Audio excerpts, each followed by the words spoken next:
Hello YouTube, it's Paul coming at you. Tonight I'm trying to stay up all night, switch my body to night shift after working a day shift after being on night shift.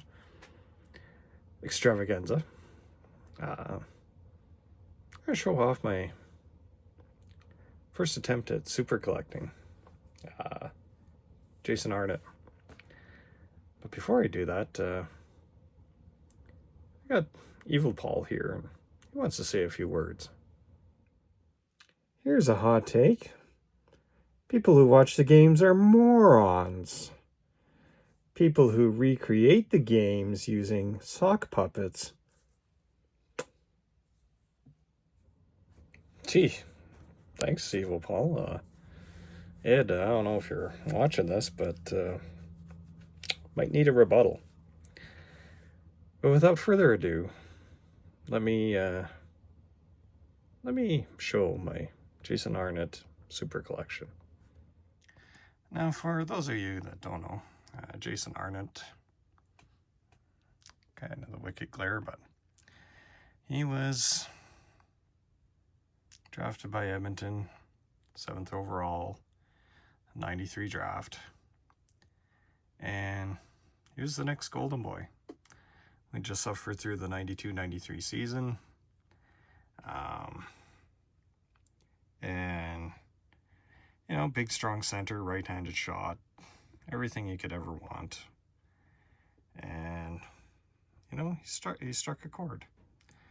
So, being a diehard Oilers fan, maybe a little saddened that I missed being able to watch the Dynasty on live TV, except for the playoffs, because I lived out in the middle of nowhere and all we got was CBC.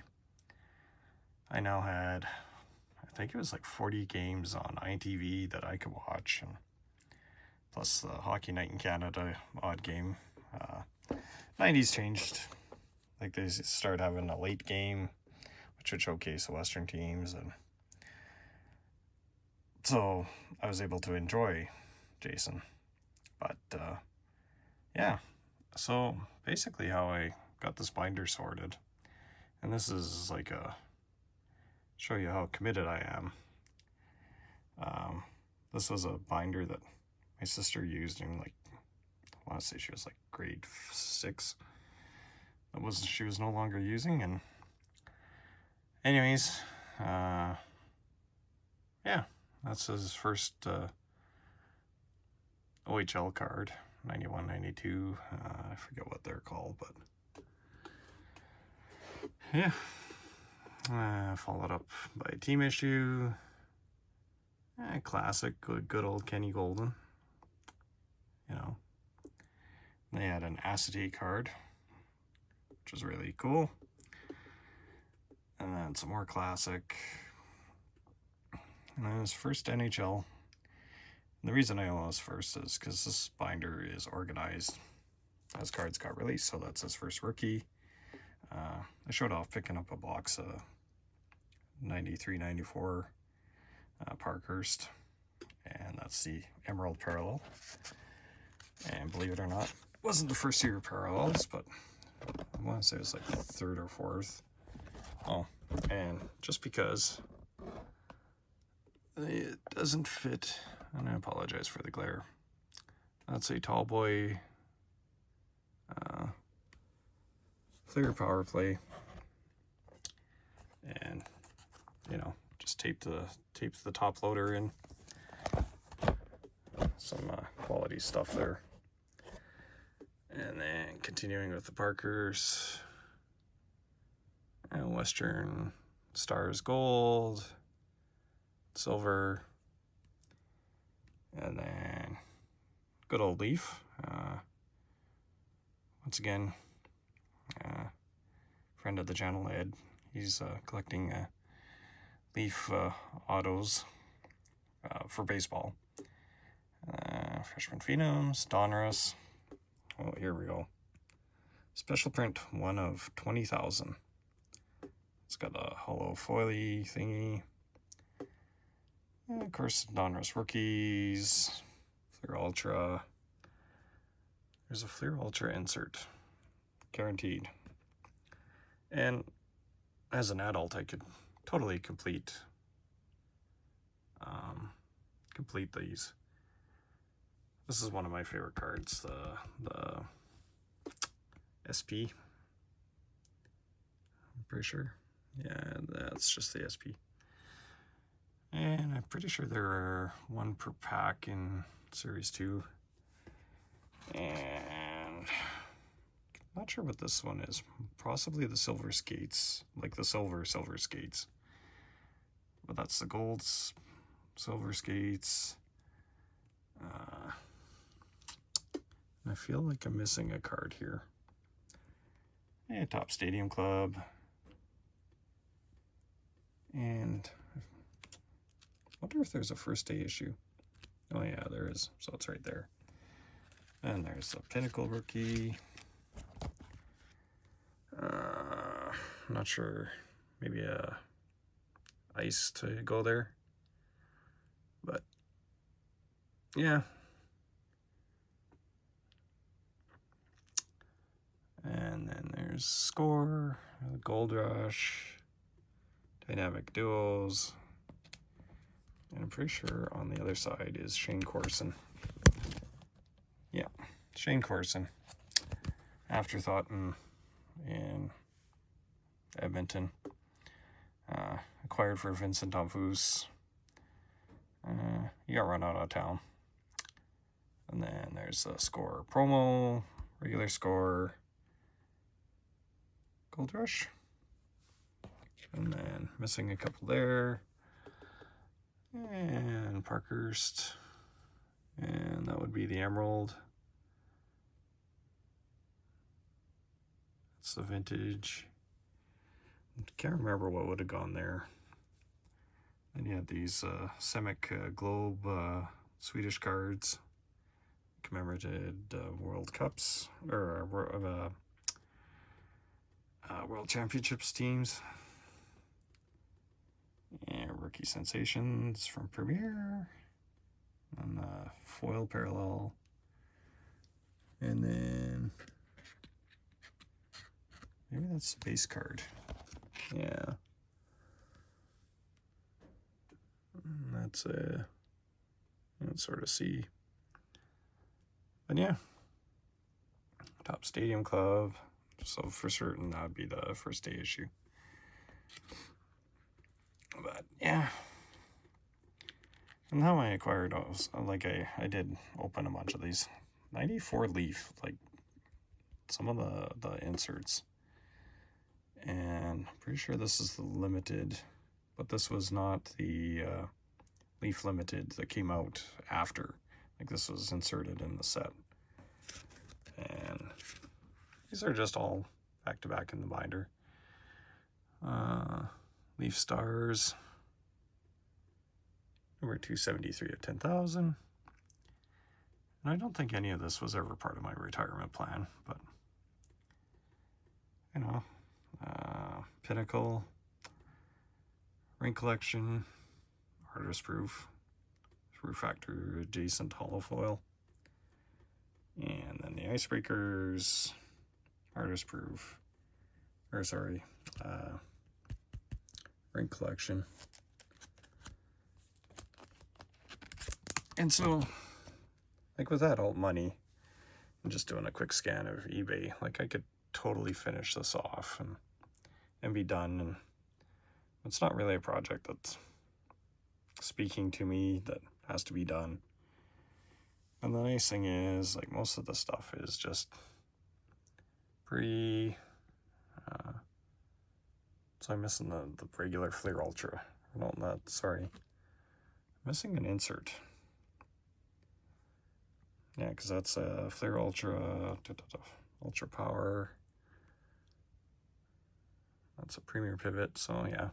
And so I was putting these back-to-back pages. There's the back of the Leaf Limited, like the actual Leaf Limited set, which was one of my favorite sets. And some classic cards. But, so in high school, so this would have been in grade 12, I actually worked in a hockey card store. And I was able to pick off all the Arnotts you know, as they came in, Jello, a Fleer, and some Be a Player, and Be a Player, you know, he's at the mall, must have been to mall, playing in the water park, having a good time. Be a Player autograph, then and now, and I feel like there's another auto that should be there. Like, I mean, I could look all of this up. And Topps Finest, missing the refractor. This would be Parkhurst. Here's just a team schedule, and here's where it sort of falls apart because there's just so much. Like I don't know. This is collector's choice, so this would be in the start of another season. You crash the game, silver card. There should be a gold card there. And then score. And like, he was big on the team like before things really took off in like 97, 98. And like I looked at eBay just before I started doing this, and there's a playing card. Pretty sure this Pinnacle is from McDonald's. And Black Ice, missing one. Some missing inserts, and but like I liked watching him. You know, he's big, he's strong, and then he, you know, his last year in Edmonton, he was just horrific, and all that had to do with, you know, partying with the girl. And so here, because there's a die cut, and up here, I just said screw it. Yeah, select. Refractor adjacent. And, you know, Donruss. Skybox Impact. Collector's Choice. And here I sort of, you could tell it just sort of falls off because, well, I think I was in my second year of university and life priorities started to take hold. You know, there's the base Pinnacle certified, a couple of gaps, Miroslav Shaitan's showing in the background. Be a Player autograph.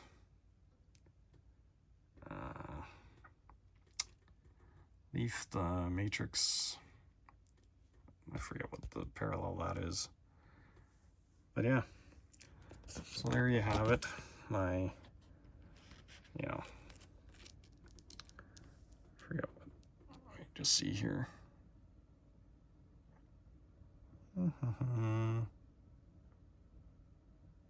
Yeah, so that's my Jason Arnott Super Collecting.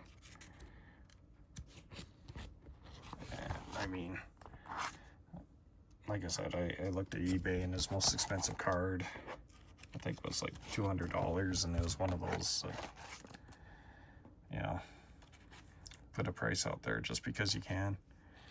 But this was back when super collecting, like, every card was doable, and, you know, you might have a parallel.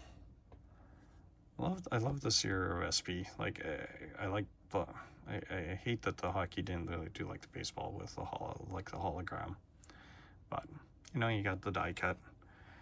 But yeah, so you have like one parallel, and that's it. And he was a good player. And then, you know, if I go over here,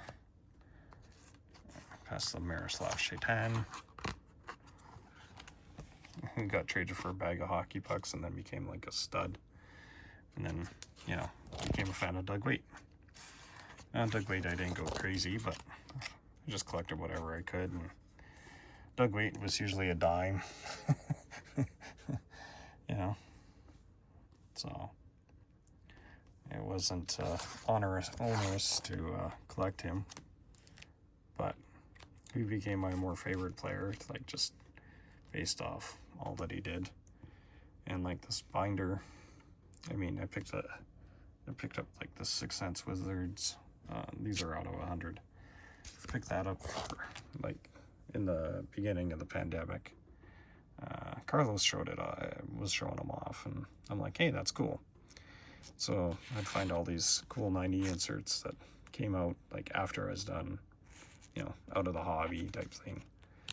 And yeah, just stuck it in the binder. So, and then I had a bit of a Cujo phase. Cujo kind of, like, there's so many players that transition through Edmonton where I quit collecting all their cards. Like, a lot of these I already had, so I just stuck them in a binder. But, you know, oh, Skybox Emotion. And yeah. I got Mike Greer.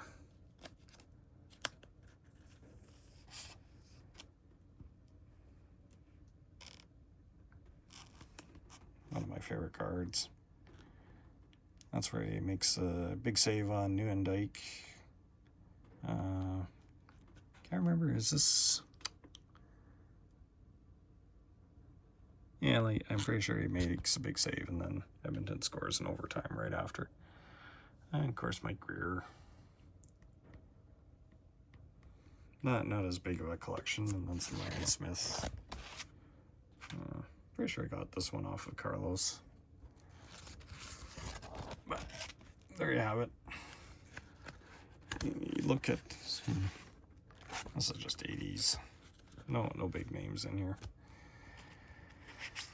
I wanted to do team sets, but yeah, that's another project that fell to the wayside. I guess SPX. Yeah, look at it. Beautiful. Is that SP or yeah, it's just SP. It's just a beautiful card. It's also a big fan of this year. Like I love the looks of that. I actually own a box. Someday I might open it up and see what I got, but it's very fragile cards, like lots of dinged corners. There you have it. Start off showing off my Arnott binder, but it's all of what? 1, 2, 3, 4 pages. Back when you could do that. And then, like we see, like the Topps Gold label. And there's like a half dozen different parallels. And, you know, some are them skating, shooting, and who knows which one is which. But there you have it. As Ed Wesker says, get amongst it, y'all.